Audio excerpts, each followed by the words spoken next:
എല്ലാവർക്കും നമസ്കാരം. പുതിയൊരു വീഡിയോയിലേക്ക് സ്വാഗതം. ഈ ലോകത്തെ തന്നെ ഞെട്ടിക്കുകയും കണ്ണീരാഴ്ത്തുകയും ചെയ്ത ഒരു വിമാന ദുരന്തമായിരുന്നു അഹമ്മദാബാദ് വിമാന ദുരന്തം. മലയാളിയായ രഞ്ജിത കൂടി അതിനകത്തുണ്ടായിരുന്നു. അതൊക്കെ നമ്മളെ ഏറെ വേദനിപ്പിച്ചതാണ്.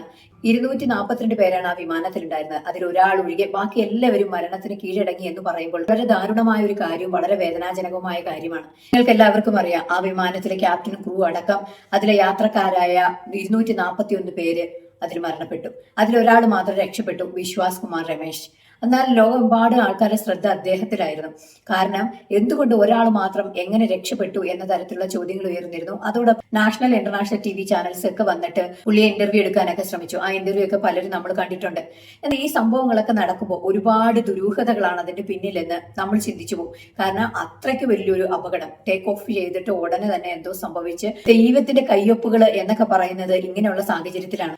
ഒരു പയ്യൻ അവിചാരിതമായി എടുത്ത ഒരു വീഡിയോ ആയിരുന്നു അത്. അതായത് വിമാനം ടേക്ക് ഓഫ് ചെയ്യുക, പിന്നെ അത് ലാൻഡ് ചെയ്യുന്നു, പിന്നെ ഒരു ബ്ലാസ്റ്റ് ആണ്, ഒരു തീ പടർന്നു പിടിക്കുന്ന പോലെയുള്ള ഒരു ദുരന്തമൊക്കെ കണ്ടിട്ട് നമ്മൾ ഞെട്ടിപ്പോയി. ഇതെന്താണ് ഇവിടെ സംഭവിച്ചത് എന്നോർത്ത്. ഈ വിമാനം ടേക്ക് ഓഫ് ചെയ്തിട്ട് പിന്നെ താഴോട്ട് വീണത് BJ മെഡിക്കൽ കോളേജിന്റെ ഹോസ്റ്റലിലെ മേളിലേക്കാണ്.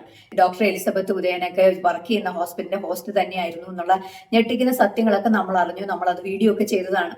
അപ്പോഴൊക്കെ ഓരോരുത്തർക്കും ഓരോ ഡൗട്ടാണ്, എന്തുകൊണ്ട് ആ വിമാനം അങ്ങനെ തകർന്നു, പെട്ടെന്ന് ടേക്ക് ഓഫ് ചെയ്ത് അധികം ദൂരം പോയില്ല, അധികം ഉയരത്തിൽ പോയില്ല, അതിക്കുള്ളില് അത് വീണ് തകർന്നു.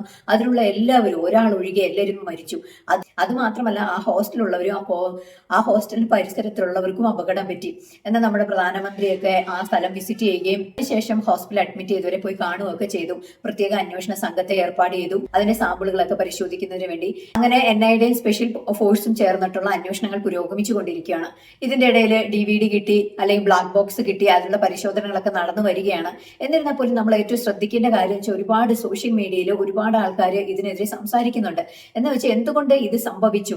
ഇപ്പം എയർ ഇന്ത്യയെ പറ്റി പറയുമ്പോൾ എയർ ഇന്ത്യ നല്ലൊരു വിമാന കമ്പനിയാണ്, നിങ്ങൾ എന്തുകൊണ്ട് എയർ ഇന്ത്യയെ പറ്റി പറയുന്നു എന്ന് പറഞ്ഞു തുടങ്ങി വിശ്വാസ് കുമാറിൽ വരെ സംശയം കൊണ്ടെത്തിക്കുന്ന തരത്തിലേക്കാണ് ചർച്ചകൾ പോയിക്കൊണ്ടിരിക്കുന്നത്. കാരണം ഡൗട്ട് നമുക്ക് തള്ളിക്കളയാനും പറ്റില്ല. കാരണം ഒരു സംഭവമാണ് നടന്നിരിക്കുന്നത്. ഇപ്പൊ ഓരോരുത്തരുടെ കമന്റ് വരുന്നുണ്ട്, അയാളെ പ്രത്യേകം പരിശോധിക്കണം, അയാൾ ഒരു കൂസലില്ലാതെ നടന്നു വരുന്നു, ഇത്രയും വലിയൊരു വിമാന അപകടത്തിൽ നിന്ന് രക്ഷപ്പെട്ട ആളാന്ന് അയാളെ കണ്ടാൽ തോന്നുന്നു, എല്ലാവരും പരിഭ്രാന്തരായിട്ട് ഓടി നടക്കുമ്പോൾ അയാൾ ഫോൺ പിടിച്ച് സംസാരിച്ചിട്ട് വരുന്നു.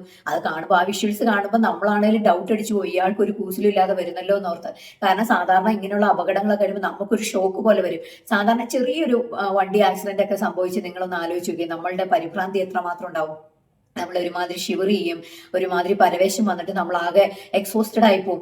എന്നാൽ ഈ ഒരു വ്യക്തിയെ നമ്മൾ മനസ്സിലാക്കുകയാണെങ്കിൽ പുള്ളി യാതൊരു കൂസലും ഇല്ലാതെ വരുവാണ്. ഇനി അതും ഒരു ഷോക്ക് പോലെയാണ് പുള്ളിക്ക് ഫീൽ ചെയ്തേ എന്ന് എനിക്ക് തോന്നുന്നു. ചിലപ്പോൾ അങ്ങനെ ആയിരിക്കാം, ഉള്ളൊരു കൂസലില്ലാതെ വന്നിട്ട്. അങ്ങനെ പുറത്തിറങ്ങിയതിന് ശേഷം അയാളുടെ ആദ്യത്തെ പ്രതികരണമൊക്കെ കേട്ട് നമ്മൾ ഞെട്ടിയതാണ്.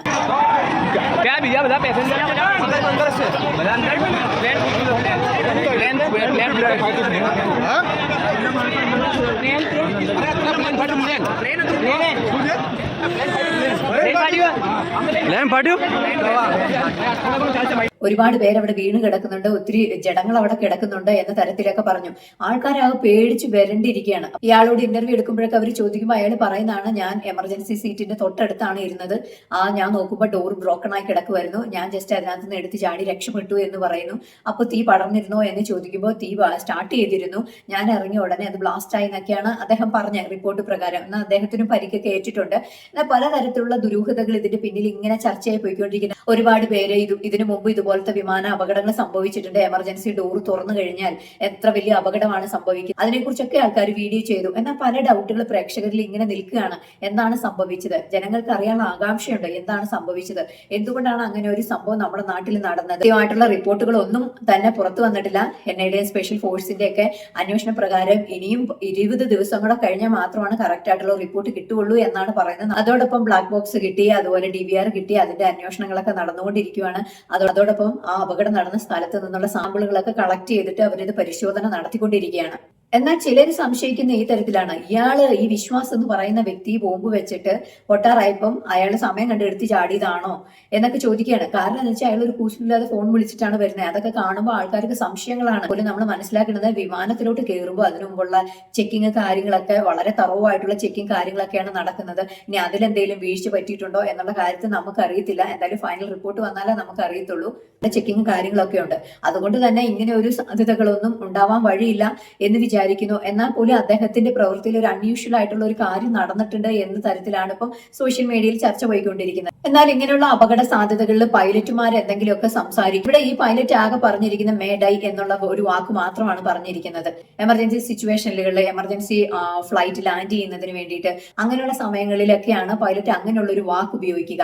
ആ ഒരു വാക്ക് മാത്രമാണ് പൈലറ്റ് അവിടെ പറഞ്ഞേക്കുന്നത്. വേറെ തന്നെയുള്ള ഒരു അപകടമായിരുന്നു അത് നടന്നിരുന്നത്. അതിനും പല ദുരൂഹതകളുണ്ട് എന്നാണ് ഇപ്പൊ പറഞ്ഞു വരുന്നത്. NIAയുടെയും സ്പെഷ്യൽ ഫോഴ്സിന്റെ ഒക്കെ അന്വേഷണ പ്രകാരമുള്ള റിപ്പോർട്ടുകളൊക്കെ വരുന്നതിന് വേണ്ടി നമുക്ക് കാത്തിരിക്കാം. വീഡിയോ ഇഷ്ടപ്പെട്ട ലൈക്ക് ചെയ്യാനും കമന്റ് ചെയ്യാനും ഷെയർ ചെയ്യാനും സബ്സ്ക്രൈബ് ചെയ്യാനും മറക്കരുത്. മറ്റൊരു വീഡിയോയിൽ ഉടനെ കാണാം.